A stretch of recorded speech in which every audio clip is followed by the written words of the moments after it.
مولاي صل وسلم دائما ابدا على حبيبك خير الخلق كلهم۔ حضرت حذیفہ رضی اللہ تعالیٰ عنہ سے روایت ہے کہ ہم حضرت عمر رضی اللہ تعالیٰ عنہ کی خدمت میں بیٹھے ہوئے تھے کہ انہوں نے پوچھا، تم میں سے کسے فتنہ کے بارے میں نبی کریم صلی اللہ علیہ وسلم کا فرمان یاد ہے؟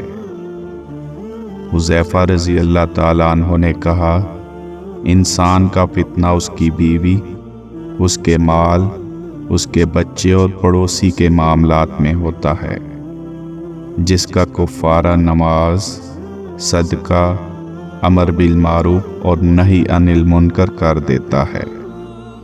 حضرت عمر رضی اللہ تعالیٰ عنہ نے کہا، میں اس کے متعلق نہیں پوچھتا، بلکہ اس فتنہ کے بارے میں پوچھتا ہوں جو دریا کی طرح ٹھاٹھے مارے گا۔ حذیفہ رضی اللہ تعالیٰ عنہ نے بیان کیا کہ امیر المومنین، آپ پر اس کا کوئی خطرہ نہیں ہے، اس کے اور آپ کے درمیان ایک بند دروازہ رکاوٹ ہے۔ حضرت عمر رضی اللہ تعالیٰ عنہ نے پوچھا کہ کیا وہ دروازہ توڑ دیا جائے گا یا کھولا جائے گا؟ بیان کیا، توڑ دیا جائے گا۔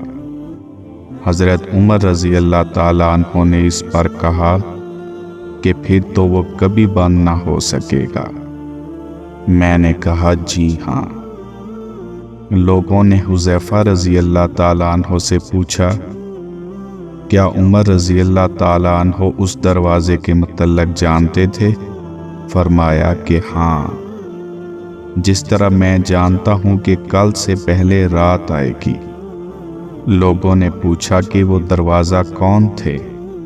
تو انہوں نے کہا کہ وہ دروازہ عمر رضی اللہ تعالیٰ عنہ تھے۔